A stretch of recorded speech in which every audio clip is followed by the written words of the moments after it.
Pagi Bapak Ibu dan Saudara-saudari yang terkasih dalam Tuhan, apa kabarnya? Tentu saya berdoa dan berharap Bapak Ibu dan Saudara dalam keadaan baik, sehat, ada dalam pimpinan Tuhan senantiasa. Saya percaya Bapak Ibu dan Saudara dalam rencana Tuhan untuk melakukan hal-hal yang luar biasa yang telah Tuhan tetapkan bagi setiap orang yang percaya kepadanya. Jadilah berkat pembawa kasih karunia Allah dimanapun Bapak Ibu dan Saudara sedang berada saat ini. Bapak Ibu dan Saudara yang terkasih dalam Tuhan, sebelum kita melakukan segala aktivitas kita, kegiatan kita sepanjang hari ini, mari kita meminta hikmat Tuhan, berdoa supaya apa yang kita lakukan bukan hanya memberkati kita, tetapi apa yang kita lakukan mampu menjadi berkat bagi orang lain. Mari kita berdoa bersama-sama.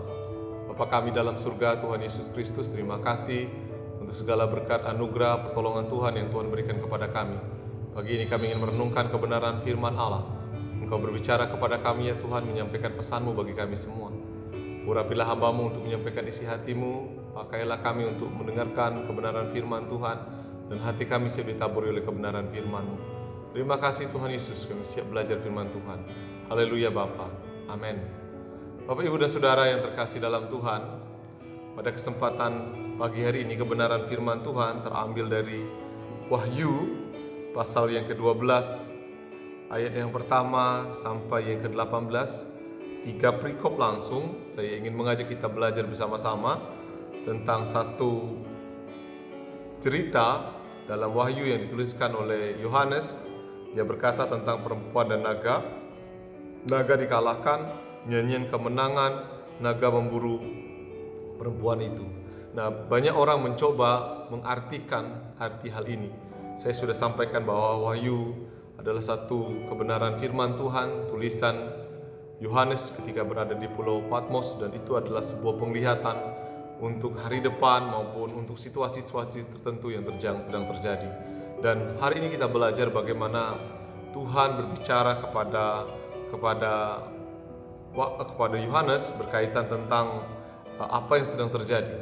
Dia ingin menggambarkan satu pernyataan bahwa ada seorang perempuan yang sedang mengandung dan kemudian dia melahirkan, tetapi ada naga yang kemudian kita mungkin menggambarkan itu adalah iblis.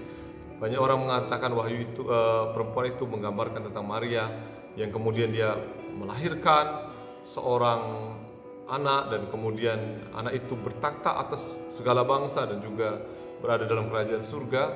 Tetapi kemudian iblis terus saja mengejar, memperdaya perempuan itu untuk menjatuhkannya. Tetapi yang menarik dari pernyataan ini, bahwa yang kita pelajari untuk kita renungkan dalam kehidupan kita sehari-hari, bahwa iblis itu selalu saja mencari titik lemah. Iblis itu selalu saja mencari kesempatan. Iblis itu selalu mencari untuk menjatuhkan setiap orang yang percaya kepada Tuhan.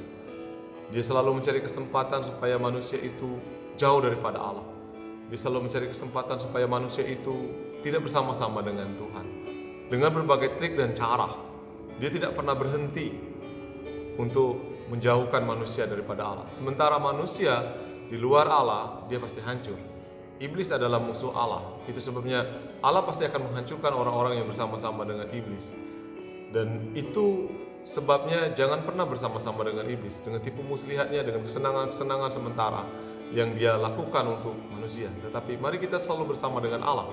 Karena bersama dengan Allah ada sukacita, ada pengharapan, ada damai sejahtera. Bersama dengan Allah kita punya hari depan yang pasti setelah kehidupan ini. Iblis tidak pernah menjanjikan hal-hal itu.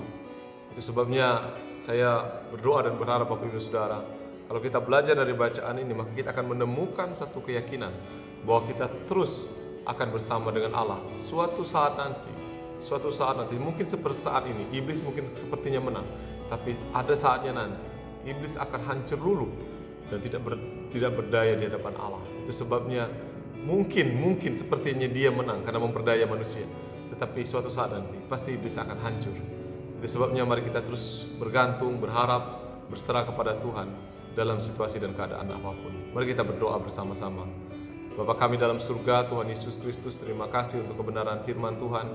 Pagi ini kami diberkati melalui kebenaran firman Tuhan yang mengajarkan kepada kami untuk selalu berdekat, berharap kepadamu, walaupun di tengah-tengah berbagai godaan, tantangan iblis yang selalu menggoda kami. ingin menjauhkan kami daripada Engkau. Tuhan, kuatkan kami supaya kami mendapatkan kekuatan daripada-Mu. Terima kasih Tuhan Yesus, demi dalam nama Yesus. Terima kasih untuk kebenaran firman Tuhan. Haleluya Bapa. Amin.